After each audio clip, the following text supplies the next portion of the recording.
Sa pagdaan ng bawat araw, kami ang inyong agapan para sa di-artikinag na balita at ako naman si Graciela Gonzalez. Ito ang balitang Swak na Swak, 88.8, Radyo ng Bayan. Nangunguna sa dekalidad ng balita. Ulo yung nagbabagong balita. Pagtayo ng resort sa paanan ng Chocolate Hill, Pinatikoy. Sabi mo pa ko sa kanila sa boys, mag-quiet. Gilas, Pilipinas. Nakabestag sa Cambodia. Ginto sa SEA Games Basketball na pula. Wapak tayo sa detalye ng balita. Kaya sa paalala sa balita. Para sa balita, sumit. So, pagtayo ng resort sa paanan ng Chocolate Hills, Binatikos, DNR at LGU na sa Ang ganda, may sound. Ako si Diana Joey Esther speaker. sa balita. Swak na Swak 88.8 Radyo ng Bayan. Balik sa inyo, Eliat Dezin. Maraming salamat, Joey. Sumako naman tayo sa detalye ng mga balita. Tag-ulan, posibleng magsimula nasa Huli. Para sa balita, Jake, pasok. Posibleng magsimula nga ang panahon ng tag-ulan sa susunod na buwan.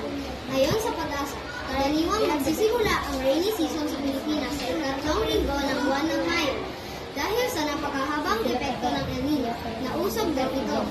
Sa ngayon, epekto ng easterlies o mainit na hangin na galing sa karagatang Pasipiko ang mararamdaman sa malaking bahagi ng bansa. Magdadala ito ng bahagyang mainit na panahon, lalo na sa tanghali. Habang mas malaki naman ang tiyansa ng mga pag-ulan sa pagsapit ng hapon at gabi. Ako si Jade Maxine Arabi para sa balitang Swak na Swak 88.8 Radyo ng Bayan. Balik sa inyo, Eliat Graciela. Salamat, Jake. Magbabalik ang 88.8 Radyo ng Bayan. Tapos ng ulas. Kulay ang buhay. Makulay ang buhay sa siniwawang gulay. Ang katarastasan ay ibig sa inyo ng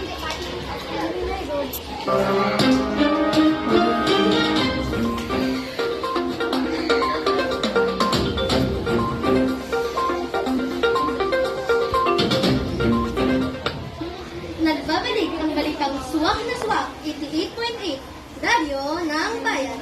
Tumako naman tayo sa balitang sports. Zach, pasok! Mission accomplished. Ang Gilas, Pilipinas. Kanilang Road to Redemption campaign sa 32nd Southeast Asian Games. Matapos mabawi nila sa pagkatalo laban sa Cambodia at sumukiti ng gold medal sa men's basketball. Sa finals ng men's basketball nitong Martes, tinataob ng Pinoy Cagers ang Team Cambodia sa score na 80-69.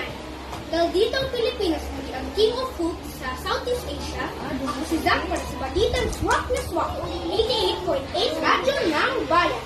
Balik sa inyo, Eliat Graciela. Maraming salamat, Zach, at yan po ang inyong napakinggan.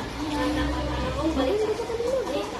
Ako po si Elias Madalea. At ako naman si Graciela Gonzalez. Kami po ang inyong katakong po para sa balitang Swak na Swak, 88.8 Radyo ng